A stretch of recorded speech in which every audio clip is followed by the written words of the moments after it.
Video में आज आगे जाने से पहले मैं आप लोगों को मेंबरशिप के बारे में बता देता हूँ। मेंबरशिप की जो फीस है वो दैट इज ₹700 और इस मेंबरशिप में आप लोगों co dot net core, dapper, restful API, angular entity framework core, react, SQL server, jQuery तो नहीं हम लोग यूज करेंगे, अब जावास्क्रिप्ट यूज करेंगे इसकी जगह, सीएसएस, एचटीएमएल, ब्लेजर, एनयूनिट टेस्टिंग, ये सभी के इनके अलावा भी बहुत सारे ट्यूटोरियल हैं, वो प्रोजेक्ट बेस्ड ट्यूटोरियल है। यहाँ पर डॉट नेट हम लोगों ने कवर कर दिया है, एंगुलर कवर कर दिया है, रेस्टफुल एपीआई कवर कर दिया है, ठीक है, रिएक्ट कवर कर दिया हम लोगों ने। अब हम लोग सी शार्प भी हम लोगों ने कवर कर दिया है। अब हम लोग डीएसए के टॉपिक्स पर हैं। डीएसए के बाद में हम लोग टेस्ट यूनिट जो है वो कवर करेंगे और जीएस भी साथ में आप लोगों का चल रहा है। बूटस्ट्रैप भी आप लोगों का इसमें अभी शामिल होगा और माउई का पूरा वीडियो ट्यूटोरियल हम लोगों ने दे दिया है, कंप्लीट सोर्स कोड हम लोगों ने दे दिया है। तो कहने का मतलब है ₹700 में आप लोगों को इतने सारे प्रोजेक्ट्स बेस्ड कोर्सेस मिलेंगे और वो सिर्फ और सिर्फ टेक्नोलॉजी स्टैक है। टेक्नोलॉजी स्टैक का मतलब एक रोड मैप मैंने बनाया हुआ है, उसी के बेसिस पे मैं ये सारे प्रोजेक्ट आप लोगों को दे रहा हूँ। तो जो लोग लिटरली इस रोड मैप के बेसिस पे चलेंगे वो जो है अपनी तरक्की में, आप लोग ये कह सकते हैं आप लोग कि आप लोग अपने तरक्की के लिए आप लोगों को ये नहीं देखना पड़ेगा कि अब हम लोगों को नेक्स्ट में क्या पढ़ना है। तो व्हाट इज द नेक्स्ट, अगर आप लोग एक ही स्टैक में रहते हैं तो आप लोग ज्यादा जो है बेनिफिशियल रहते हैं। तो इसीलिए मैंने डिजाइन किया। अगर आप लोगों को इसको परचेज करना है तो वीडियो के डिस्क्रिप्शन बॉक्स में जाना पड़ेगा, वहां पर आप लोगों के पास एक गूगल फॉर्म है, उसी को आप लोगों को फिल करना पड़ेगा, तभी आप लोगों की मेंबरशिप जो है वो मानी जाएगी। आज का वीडियो बहुत ही ज्यादा इंटरेस्टिंग होने वाला है क्योंकि हर बार ये क्वेश्चन जो है वो बहुत बार पूछा जाता है कि हम लोग अपनी रेस्टफुल एपीआई को कैसे जो है सिक्योर बनाएं। तो आप लोगों को भी ये सोचना जरूरी है, अगर आप लोग एक रेस्टफुल एपीआई डेवलपर हैं या आप लोग एक रेस्टफुल एपीआई को बनाने की सोच रहे हैं, तो ये की पॉइंट्स हैं जो आप लोगों को हमेशा अपने माइंड में रखने चाहिए। जैसे कि एग्जांपल के लिए हम लोग सबसे पहला जो की पॉइंट है यहाँ पर ये देखेंगे कि हमारी एप्लीकेशन में ऑथेंटिकेशन जरूर होना चाहिए, ठीक है, कि कोई भी हम लोगों के वो जो एंड पॉइंट्स हैं जो कि हम लोगों को ऑथेंटिकेट हम लोगों को करवाने हैं, जैसे कि JWT बेरर टोकन का हम लोग इसके लिए यूज में ले सकते हैं। जिसके पास टोकन होगा वो ही रिसोर्सेस को यूज कर पाएगा, ठीक है, जिसके पास टोकन नहीं होगा वो रिसोर्सेस को यूज नहीं कर पाएगा। तो ऑथेंटिकेशन के लिए हम लोगों को यहाँ पर JWT यूज में लेना चाहिए, ठीक है। अब बात आती है ऑथोराइजेशन की। ऑथेंटिकेशन के बाद ऑथोराइजेशन जरूर आता है। ऑथोराइजेशन का मतलब है कि हम लोग हमारे एंड पॉइंट्स को कैसे प्रोटेक्ट कर सकते हैं। उसके लिए हमारे पास यहाँ पर 3 अप्रोचेस जो है वो हम लोग काम में ले सकते हैं। जैसे रोल बेस हम लोग कर सकते हैं, मिनिमम फ्लेक्सिबिलिटी होती है रोल बेस में। उसके बाद में हम जो है यहाँ पर क्लेम बेस कर सकते हैं, उससे ज्यादा फ्लेक्सिबिलिटी क्लेम में होती है।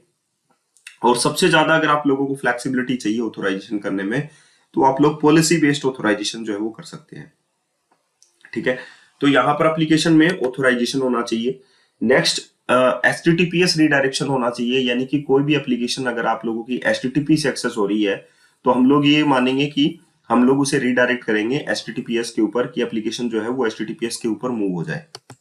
नेक्स्ट में एपीआई कीज, आप लोगों के पास एपीआई कीज जो है वो होना चाहिए। एपीआई कीज का मतलब ये है कि आप लोगों की एप्लीकेशन जो है वो तभी एक्सेस होना चाहिए जब आप जो कंज्यूमर है, जो एपीआई को कंज्यूम कर रहा है, उसके पास कोई की है। क्योंकि की के बेसिस पे आप लोग उसे रेट लिमिट कर सकते हैं। रेट लिमिट का मतलब होता है कि आप लोग किसी भी डोमेन को या किसी भी एंड पॉइंट को रेट लिमिट कर सकते हैं कि इतनी बार ही एक्सेस हो सकता है। इससे ज्यादा अगर कोई, यानी कि 50 रिक्वेस्ट उस पर आ सकती हैं, उससे ज्यादा अगर कोई एक्सेस करेगा तो उसे 4 to 9 का एरर जो है वो रिस्पॉन्स में दे दिया जाएगा। नेक्स्ट में आप लोग data validation and sanitization use कर सकते हैं। डाटा वैलिडेशन का मतलब है फ्लुएंट वैलिडेशन आप लोग एपीआई के अंदर यूज कर सकते हैं। सैनिटाइजेशन का मतलब ये होता है कि कौन जो है डेटा को जो है मतलब मॉडल को वैलिडेट करना है, ठीक है, प्रॉपर इनपुट आप लोगों को उसमें देना है, कोई एक्सेस अटैक जो है वो आप लोगों का नहीं करते। तो ये सारे के सैनिटाइजेशन जो है वो आप लोगों के एप्लीकेशन में मेंशन होनी चाहिए। नेक्स्ट में आप लोगों के पास आता है cross origin resource sharing. Cross origin resource sharing का मतलब होता है कि जो कौन कौन डोमेन जो है, अदर डोमेन जो है आप लोगों की एपीआई को एक्सेस कर सकता है, दैट इज वो पॉलिसीज आप लोगों के पास होनी चाहिए। और वो पॉलिसीज आप लोग क्रॉस ओरिजिन रिसोर्स शेयरिंग के थ्रू जो है वो मैनेज कर सकते हैं, ठीक है। क्रॉस ओरिजिन का मतलब ये है आप लोगों के डोमेन के अलावा कौन आप लोगों की एपीआई को एक्सेस करेगा, वो आप लोगों को उसमें लिस्ट बनानी पड़ेगी। तो उसके लिए आप लोग सर्विसेज ऐड कर सकते हैं, मिडलवेयर ऐड कर सकते हैं, तो ये सारी की सारी जो प्रोसीजर है वो आप लोगों को इसमें फॉलो करना पड़ेगा। तो इसे हम लोग बोलेंगे क्रॉस ओरिजिन रिसोर्स शेयरिंग। अब द नेक्स्ट वन आप लोगों के पास यहाँ पर आता है रेट लिमिटिंग। जैसे मैंने बोला कि रेट लिमिटिंग का मतलब ये होता है कि आप लोगों के कौन से एंड पॉइंट को कौन एक्सेस कर रहा है, ये आप लोगों को डिफाइन करना पड़ेगा रेट लिमिटिंग के थ्रू। ठीक है, तो आप लोग ये रेट लिमिटिंग के थ्रू जो है वो जो है असाइन कर सकते हैं। नेक्स्ट में आप लोगों के पास है CSRF प्रोटेक्शन। CSRF प्रोटेक्शन का मतलब ये होता है क्रॉस साइट सोर्स जो प्रोटेक्शन होता है, जो एक्सेस अटैक आप लोगों की वेबसाइट पर होता है, या आप लोग कहें एंटी फोर्जरी जो टोकन आप लोग यूज करते हैं ताकि आप लोगों को कोई जावास्क्रिप्ट से आप लोगों की वेबसाइट पर कोई हार्मफुल कंटेंट ना आ जाए, तो उसके लिए आप लोग CSRF प्रोटेक्शन जो है वो वेबसाइट पर लगाते हैं। ठीक है, and the next one is error handling. आप लोगों की वेबसाइट पर एरर प्रॉपरली मैनेज होनी चाहिए। एक्सेप्शन हैंडलिंग आप लोगों की होनी चाहिए। ग्लोबल एक्सेप्शन आप लोग जो है वो हैंडल कर सकते हैं, ताकि जो है एक्सेप्शन जो है वो ऐसा जनरेट ना हो जिसमें आप लोगों के कोड की इंटरनल जो है डिटेल बाहर निकल कर आ जाए। नेक्स्ट में आप लोगों के पास लॉगिंग एंड मॉनिटरिंग होनी चाहिए, ताकि कौन सा एरर कब आया था इसके बारे में आप लोगों के पास जो है प्रॉपर मैनेजमेंट होना चाहिए। या तो आप लोग माइक्रोसॉफ्ट का लॉगिंग यूज करें, या आप लोग सेरिलॉग भी यूज कर सकते हैं, ताकि जहां पर भी आप लोगों के पास कोई भी किसी के पास भी एरर आता है तो आप लोगों के पास वो लॉग्स जो जनरेटेड है उस पर आप लोगों के पास इंफॉर्मेशन हो। नेक्स्ट में सिक्योरिटी हेडर्स होने चाहिए, जैसे CSP मैंने आप लोगों को बोला था, कंटेंट सिक्योरिटी पॉलिसीज होनी चाहिए। तो ये रिक्वेस्ट हेडर आप लोगों के पास होने चाहिए ताकि आप लोग सिक्योर कर सकें अपनी एप्लीकेशंस को।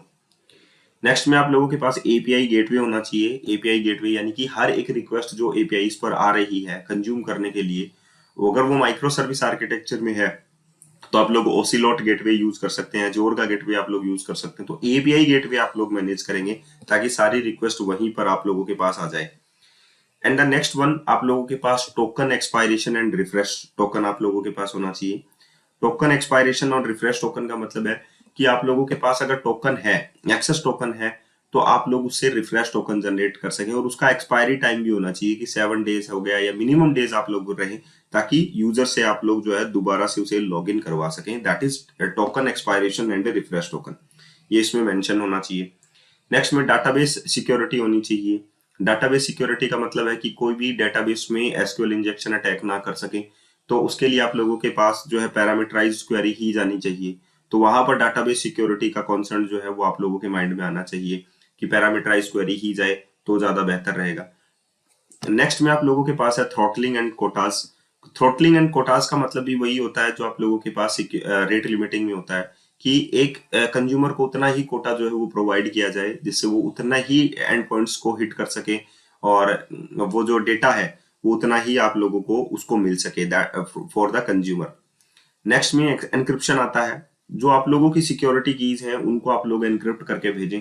ठीक है, जो डेटा आप लोग सेंसिटिव मान रहे हैं उसको आप लोग एनक्रिप्ट करके भेजें, या आप लोग एनक्रिप्टेड डेटा ही जो है वो रिसीव करें। तो दैट इज द एनक्रिप्शन, ये आप लोगों के पास एनक्रिप्शन में है।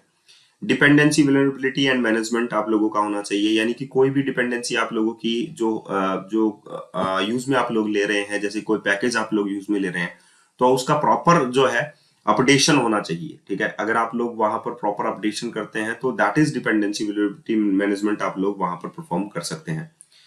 नेक्स्ट में आता है यूजर सीक्रेट मैनेजमेंट। यूजर के जो यूज सीक्रेट मैनेजमेंट यानी कि वॉल्ट की सिक्योरिटी हो गई। ठीक है, तो एज्योर पर तो आप लोगों के पास वॉल्ट सिक्योरिटीज आप लोगों को मिल जाती है, तो इस तरीके से आप लोग इसको मैनेज कर सकते हैं, और ये मैनेजमेंट आप लोगों के पास प्रॉपर वे में होना चाहिए। That is the use secret management आप लोगों को हैंडल करना आना चाहिए। ठीक है, तो ये 18 जो है आप लोगों के लिए बेहतर है, और आप लोग इनको यूज कीजिए अपने प्रोजेक्ट में। अगर आप लोग API मैनेजमेंट कर रहे हैं, API की सिक्योरिटी आप लोग अगर यूज में ले रहे हैं तो